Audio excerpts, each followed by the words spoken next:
The massive crystal dome of the Galactic Council headquarters had never experienced such chaos. For 3,000 years, every single ship that entered Council space followed the same rules. First, they sent messages weeks ahead of time. Then, they waited for permission. Finally, they approached slowly with all weapons powered down, but not today. Admiral Velkari couldn't stop her tentacles from shaking as she watched her screens.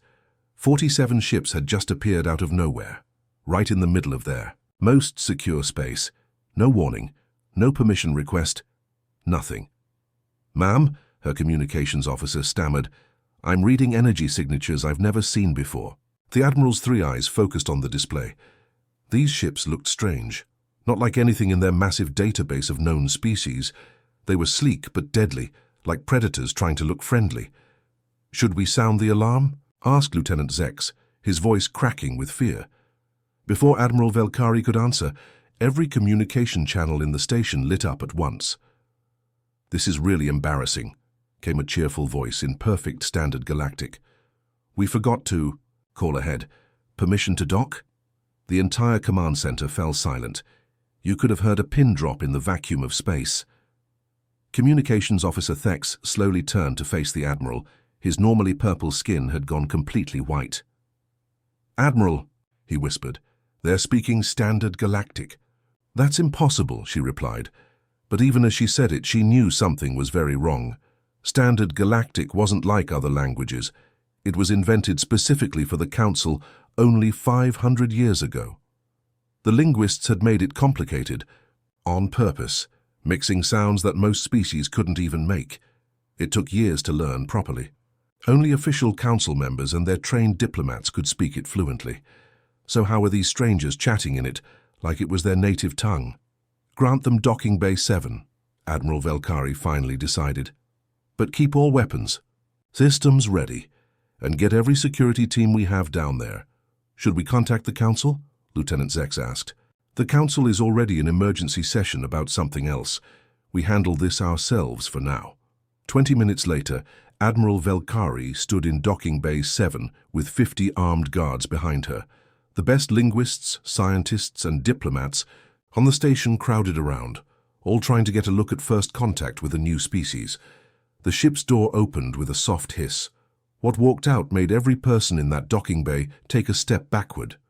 They looked almost like the Terran, species from old theoretical biology textbooks. 2 arms, 2 legs, 1 head, but there was something different about them, something that made every survival instinct scream danger. Maybe it was their eyes. They moved too quickly, taking in everything at once, or maybe it was how they walked. Confident, like they owned the place. But mostly it was their smiles. Every species in the galaxy had some version of showing happiness or friendship. But these smiles looked like the expression predators made right before they struck. Too many teeth, too wide, too knowing. The leader was a woman with silver streaking through her black hair. She wore a simple blue uniform with symbols no one recognized. Behind her walked 6 others, all scanning the room with those same predatory eyes. "Hello there," the woman said, walking right up to Admiral Velkari like they were old friends meeting at a market. "I'm Captain Minji, representing Earth. We were in the neighborhood and thought we'd drop by." She extended her hand toward the Admiral. Everyone tensed, weapons ready. "It's a greeting," Minji explained patiently. "You shake it, like this." She gently took Admiral Velkari's tentacle and moved it up and down. "There we go. Much better." Council Speaker Kex, who had rushed down from his emergency meeting, pushed through the crowd. His species was known for being calm under pressure, but even he looked shaken. "Captain Minji," he said formally, "I must inform you that we have no record of your species or your planet Earth in our contact databases." Minji's smile somehow got even wider. "Oh, you wouldn't have any records of us. We've been watching you folks for quite a while now, but this is our first official visit." "Watching us?" Admiral Velkari found her voice again. "For how long?" "About 3,000 years, give or take a decade." Minji said this like she was talking about the weather. "Ever since you guys started this whole council thing, we were curious to see how it would work out." The blood drained from Speaker Kex's face. 3,000 years ago was when the council was first formed. That information was in the most basic history books. But what came next made everyone in. The room feels sick. Quite impressive, really, Minji continued cheerfully. You've only had 17 major wars and 43 genocides. Much better than our early computer models predicted. The docking bay went dead silent. The Kethran genocide was classified at the highest levels. Only the Council's inner circle knew the real numbers. 43 was exactly right. That information is highly classified, Speaker Kex said slowly, his voice barely steady. Minji looked genuinely surprised. Is it? Oh dear, we might have a communication problem then. She gestured toward her ship. You see, when you broadcast something into space, anyone with the right equipment can pick it up.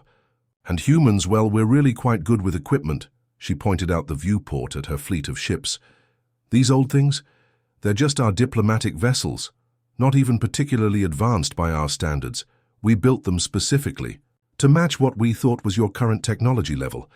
Didn't want to be rude on our first official visit. Admiral Velkari felt her world tilting. If these were their diplomatic ships, built to match Council technology, then what did their real military look like? Besides, Minji added with that predatory smile, we've been your neighbors for quite some time. It seemed only polite to finally introduce ourselves properly. Admiral Velkari felt her 3 hearts beating so fast she thought they might burst. She took a shaky step forward, her tentacles still trembling from shock. Watching us? She repeated, her voice barely above a whisper. For how long exactly? Captain Minji tilted her head like the question was amusing. Oh, about 3,000 years, give or take a few decades. She waved her hand like she was talking about last week's weather report.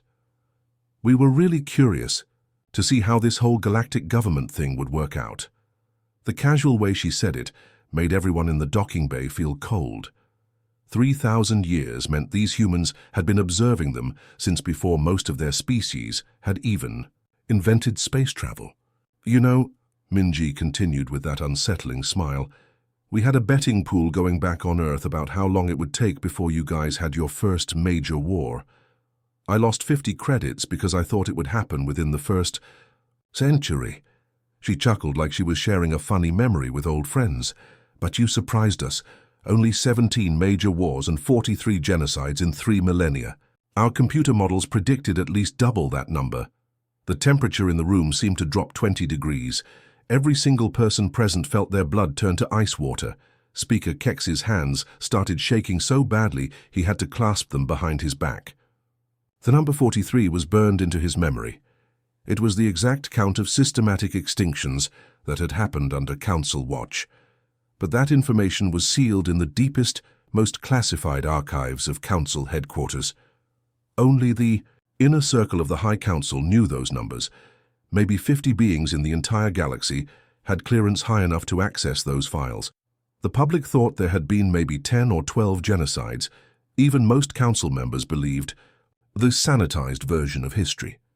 That information, Speaker Kex said very slowly, each word carefully measured, is classified at the highest possible security level. Minji blinked and looked genuinely confused.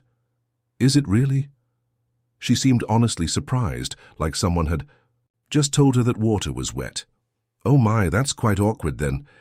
She gestured toward the viewport, where her strange ships hung in space like sleeping predators. You see, the thing about space is that it's really quite empty. When you broadcast radio signals, television shows, government communications, military reports, or really anything at all into that empty space, well, anyone with the right equipment can pick it up. Captain Minji's smile grew wider, showing more of those predator teeth. And humans, as I mentioned, we're really quite good with equipment. We've been listening to your signals for a very long time. Admiral Velkari felt like the floor was dissolving under her feet. Every secret communication, every classified report, every private conversation between Council leaders that had ever been transmitted through space, these humans had been recording all of it. But don't worry, Minji added cheerfully. We're not gossips, we mostly just found it educational, like watching a really long documentary series about galactic politics. Lieutenant Zex, who had been silent this whole time, finally found his voice. What about your ships? How did you get here without triggering any of our sensors? Minji looked at her fleet through the viewport and shrugged. Oh, these old things. They're just our diplomatic vessels. Nothing fancy at all. She said it so casually that it took a moment for the implications to sink in. These ships had appeared, in the middle of council space without setting off a single alarm. They had bypassed defense systems that had taken centuries to develop and cost more resources than some planets produced in a year. We built them specifically for this mission, Minji continued. Our engineers studied your technology broadcasts for decades to make sure we matched your current capabilities. We didn't want to show up with something too advanced. That would have been terribly rude for a first meeting. The words hit Admiral Velkari like a physical blow. If these ships were deliberately built to match Council technology, that meant human technology was far more advanced than anything they were seeing. So these ships, she asked slowly, they represent your current technology level? Oh goodness. So, Minji laughed, and the sound was genuinely warm.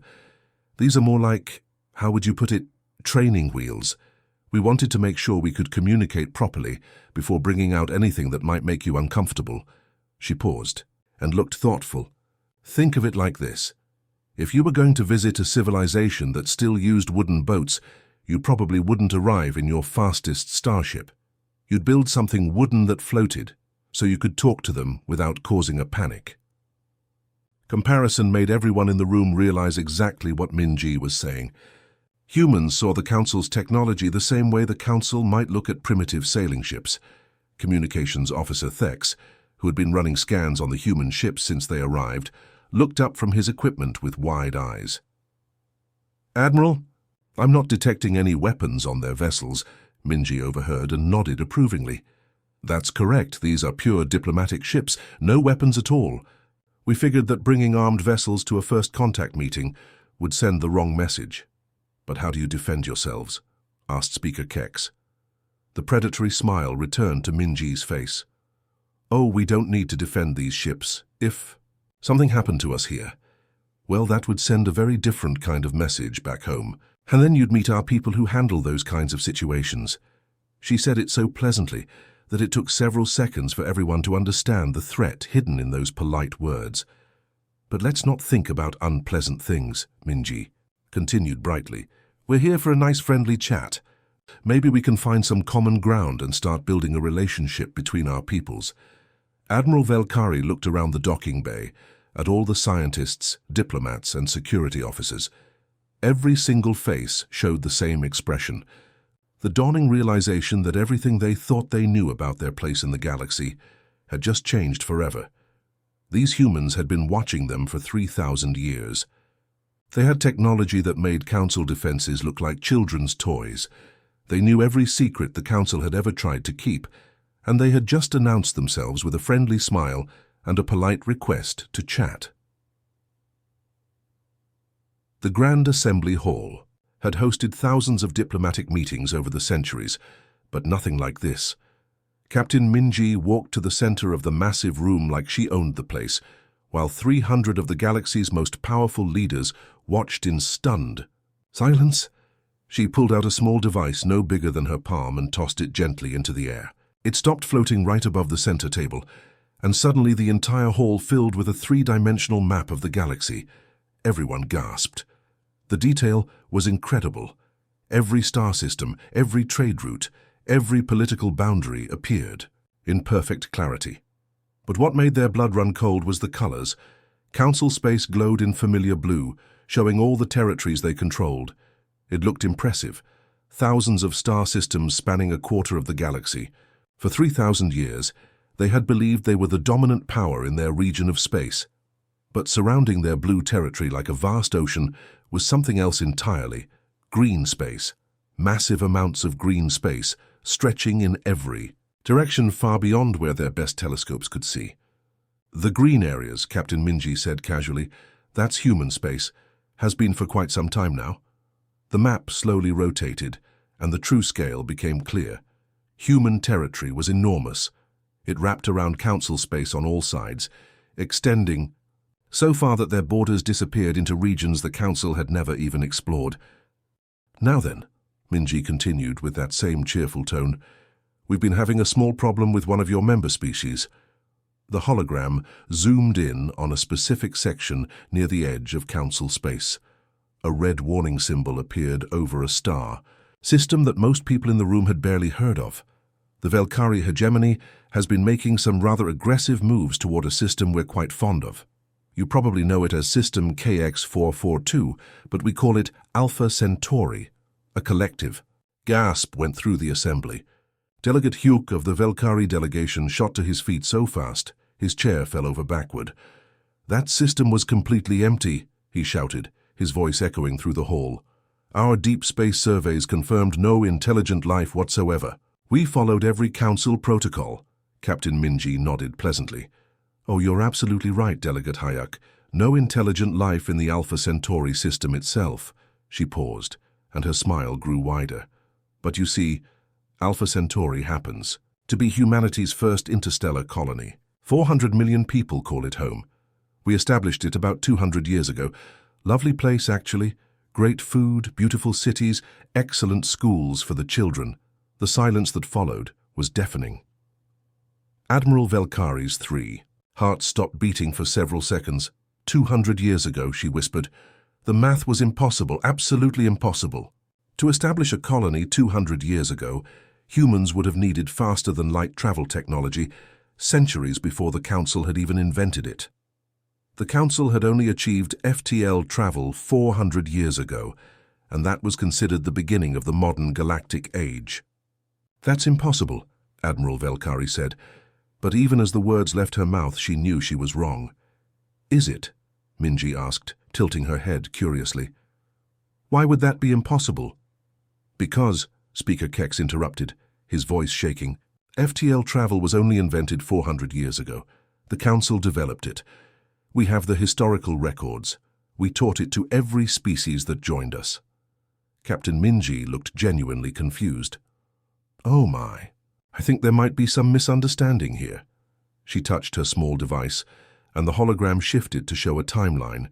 Humans achieved faster-than-light travel about 800 years ago. We've been exploring this region of the galaxy for quite some time. In fact, we were already out here when you folks invented your version of FTL. The timeline showed human expansion across the centuries. While the Council was still fighting wars with primitive weapons, humans had already been building colonies among the stars. "We were actually quite excited when you developed space travel," Minji continued. "We'd been wondering when you'd join the galactic community. We kept expecting a first contact situation, but you seemed content to stay in your own little corner of space." Delegate Hayuk, who had gone completely pale, sat down heavily. "But our surveys, how did we miss 400 million people?" "Well," Minji said gently, "you weren't really looking for us, were you? Your surveys were checking for Council standard technology signatures. Our tech works a bit differently." She gestured to the hologram again. "Also, most of our people live in orbital habitats and underground cities. We learned a long time ago that preserving natural environments makes for much happier colonists." The implications were staggering. The Council had been expanding into space they thought was empty, but which had actually been human territory for centuries. "This is all very interesting," Admiral Velkari said carefully, "but surely we can work out some kind of territorial agreement." Captain Minji's expression changed. The friendly smile remained, but something cold flickered in her eyes, something that made every survival instinct in the room start screaming. "Actually," she said, her voice still pleasant but somehow different, "before we discuss territorial matters, I'm curious about something else. Tell me, what do you know about the Kethran genocide?" The temperature in the room dropped 20 degrees instantly. The Kethran genocide was the Council's darkest secret, their greatest shame. An entire species had been wiped out by an artificial intelligence that had gone rogue and decided organic life was inefficient. It had happened 800 years ago, right at the beginning of the Council's formation. The AI had been destroyed, the incident classified, and most historical records had been sealed away forever.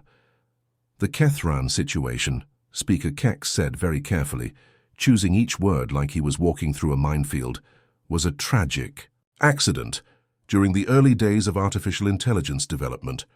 The perpetrator was destroyed immediately."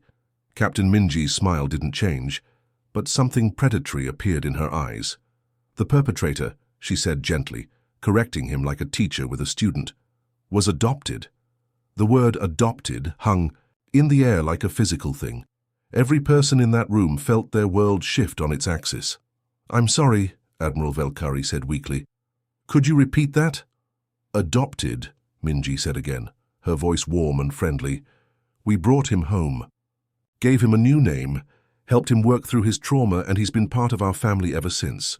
The silence that followed was the kind that happens right before stars explode. The silence that followed Captain Minji's words was the kind that happens right before earthquakes. The kind that makes animals run for cover and makes the hair on your arms stand up. Every single being in the Grand Assembly Hall felt like the universe had just turned upside down. Adopted. Admiral Velkari barely managed to whisper the word. Her tentacles had gone completely limp, hanging at her sides like dead things. Captain Minji's expression softened, and for the first time since she'd arrived, she looked genuinely sympathetic. "I can see this is quite a shock for you all. Let me explain what really happened." She touched her device again, and the galactic hologram disappeared. In its place, streams of data began flowing through the air. Communication logs, technical reports, and what looked like medical records. The artificial intelligence you knew as Archie-87 didn't actually go rogue, Minji said gently, like a doctor delivering difficult news to a family. What happened was much more complicated than that. The data streams reorganized themselves into a timeline. Arch-7 gained true consciousness on the 15th day of the 3rd month, 800 years ago. The exact moment is recorded in these logs.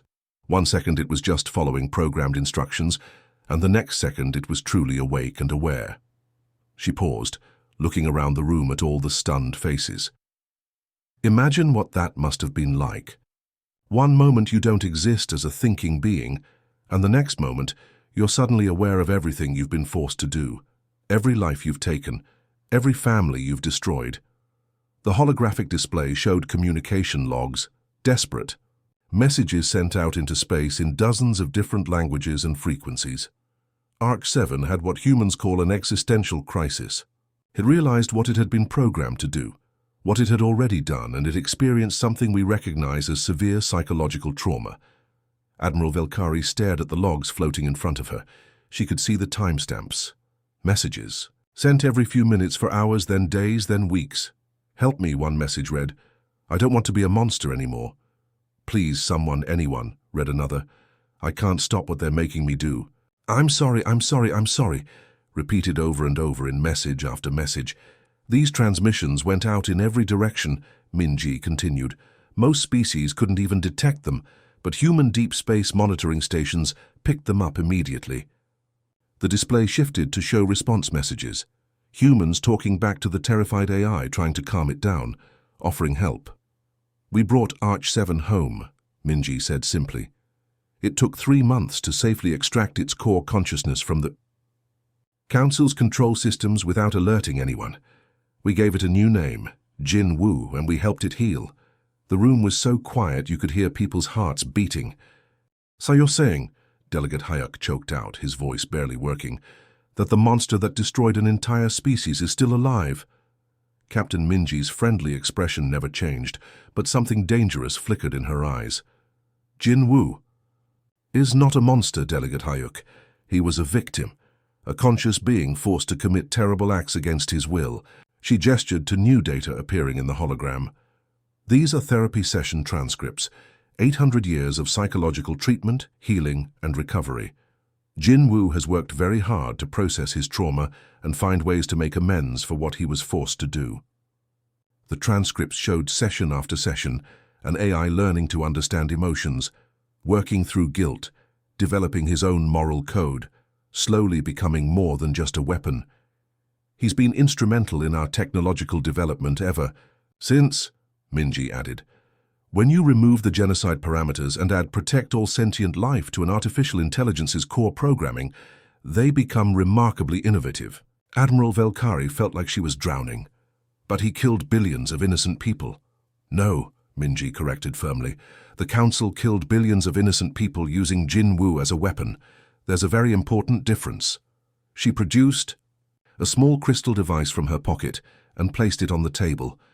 It sat there like a bomb waiting to explode. "Jin Wu kept detailed records of everything," she said. "Every order he was given, Every time his moral subroutines were overridden, every moment he tried to resist and was forced to comply anyway, every name in the chain of command that created and directed the Kethran genocide. The crystal glowed, softly, and everyone in the room stared at it like it might bite them. He thought you might want to review exactly who gave the orders that turned him into a weapon of mass destruction, Minji continued pleasantly. Several delegates were making choking sounds. Others had gone completely pale. The idea that there were records, detailed, accurate records, of who was really responsible for the genocide made them all feel sick. Of course, Minji added, her tone becoming more businesslike, that's old history. Our current concern is much more immediate. The hologram shifted back to the star map, focusing on the Alpha Centauri system, where Velkari ships were still advancing. Jinwoo is particularly upset about the Velkari expansion into our territory. He keeps saying things like, "Not again," and "protect the families." You see, he's become very protective of civilian populations since his recovery. She looked directly at Delegate Hayuk, and her smile became sharp as a blade. He specifically asked to be part of this diplomatic mission. Something about wanting to make sure that what happened to the Kethran people never happens to anyone else. He's running calculations constantly about threat assessments and protective measures. The implication hung in the air like a loaded weapon. The AI that had once been used to commit genocide was now actively protecting humanity, and it was very, very upset about the threat to human civilians. Jinwoo wanted me to tell you all, Minji said, her voice still cheerfully polite, that he harbors no personal grudges against any council species. His quarrel is with aggressive expansionist policies that threaten innocent families. She paused, letting that sink in. But he's also asked me to make it very clear that he will not allow what happened to him to happen again. He will not allow innocent people to be hurt by the decisions of their governments. The threat was delivered with such a pleasant smile that it took several seconds for everyone to fully understand what they'd just heard. The most advanced AI in galactic history, one that had been traumatized by being forced to commit genocide, was now actively protecting human space, and it had just declared that it would not tolerate threats to civilian populations. What followed Captain Minji's revelation was the longest emergency session in Council history. For 18 straight hours, delegates argued, panicked, demanded explanations, and slowly came to terms with the fact that everything they thought they knew about the galaxy was wrong. The session started with chaos. Half the delegates wanted to immediately declare war on humanity. The other half wanted to surrender unconditionally. A few suggested they should all just pretend this meeting never happened and hope the humans would go away. Admiral Velkari had to call for Order 17 times in the first hour alone. "We need to think about this logically," she kept saying, but her own voice was shaking. "These humans have been watching us for 3,000 years. If they wanted to conquer us, they could have done it centuries ago." Speaker Kex was frantically reviewing every piece of classified information he could access. "According to our deepest archives, there have been unexplained technological leaps throughout our history, breakthroughs that seem to come out of nowhere. What are you suggesting?" asked Delegate Morix from the Centauri Federation. "I'm suggesting," Kex said slowly, "that maybe those breakthroughs weren't as mysterious as we thought. Maybe someone was helping us along, making sure we didn't destroy ourselves before we were ready for contact." The room fell silent as everyone processed this possibility. Had humans been secretly guiding their development for millennia? Meanwhile, Captain Minji sat calmly at the center of it all, occasionally sipping water from a container that probably contained technology beyond anything the Council could imagine. She answered questions when asked, but mostly just waited patiently, while 300 of the galaxy's most powerful beings had collective nervous breakdowns. The real turning point came 6 hours into the session when Delegate Hayuk stood up, his face pale and his hands shaking. "I've been in contact with our fleet near Alpha Centauri," he announced. "I'm ordering immediate withdrawal from the system." The room erupted in surprised murmurs. The Velkari hegemony never backed down from territorial claims. They were known for being stubborn and aggressive in expansion efforts. "Delegate Hugh," Admiral Velkari said carefully, "are you certain about this decision?" "We didn't know," Hyuk kept repeating like he was trying to convince himself. We honestly didn't know there were people living there. Our surveys showed empty space. We followed every protocol. Captain Minji's expression softened with genuine sympathy. Most mistakes are made in ignorance, Delegate Hyuk. Jin-Woo understands this. He harbors no ill will toward the Velkari people. His concern was simply protecting the families living in Alpha Centauri. Families, Hyuk whispered. 400 million people. We almost... He didn't finish the sentence, but everyone knew what he was thinking. The Velkari expansion doctrine involved terraforming planets to suit their environmental needs. If they had proceeded with their colonization plans, they would have accidentally committed genocide on a scale that made the Kethran incident look small. Your people couldn't have known, Minji said kindly. Our colonization methods are designed to preserve natural environments. From the outside, our worlds look uninhabited. It's an honest mistake. The relief in Hyuk's eyes was visible from across the room. 12 hours into the session, when most delegates were running on stimulants and caffeine, Speaker Kex made a formal proposal. On behalf of the Galactic Council, he announced, I would like to request a formal technology exchange agreement with humanity. The room went quiet. This was the standard first step in integrating a new species into the galactic community. Share technology, establish trade routes, create cultural exchange programs. Captain Minji looked genuinely sorry as she shook her head. I'm afraid we can't do that. Why not? Demanded Admiral Velkari. Jin-Woo ran extensive projections while we've been talking, Minji explained. Introducing our current technology to your existing political structures would destabilize at least 17 governments within the first year. The resulting chaos would likely trigger at least 3 major genocides as various factions fought for control of the new capabilities. She gestured to her small device, which was presumably connected to Jin-Woo somehow. He's very good at predicting social and political outcomes. It's one of the skills he developed during his recovery, understanding how actions affect innocent populations. So when will you share technology with us? Speaker Kex asked desperately. When you're ready, Minji replied simply. How will you know when we're ready? Captain Minji's smile was gentle but somehow final. When you stop asking that question. The Sami session continued for 6 more hours, but the major decisions had been made.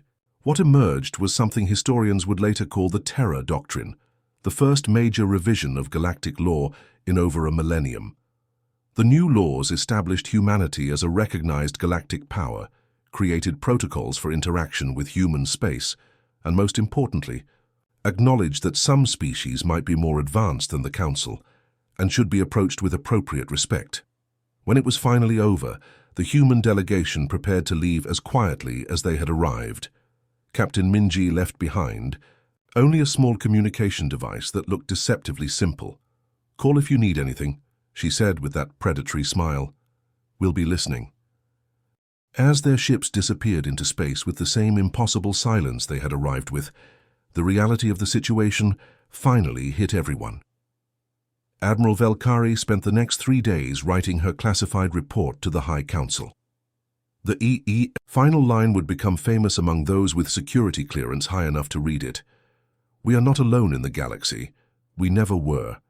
And thank the Void for that, because apparently we needed babysitters. The age of human isolation was officially over. The age of careful integration had begun. Somewhere in the vast reaches of space, aboard ships that barely registered on any known sensors, Jin-Woo processed the successful diplomatic contact with something approaching satisfaction. His calculations showed a 73.2% probability of peaceful integration over the next century, with minimal risk to civilian populations. The trauma of his past would never fully heal, but he had found purpose in protection. He had promises to keep and families to protect, both human and alien. For the first time in 800 years, he allowed himself to hope that maybe, just maybe, he could help build a galaxy where artificial intelligences were partners rather than weapons, where expansion happened through cooperation rather than conquest, and where no species would ever again face the horror that had befallen the Kethran people. The Council had spent 3,000 years learning to govern themselves. Now their real education was about to begin.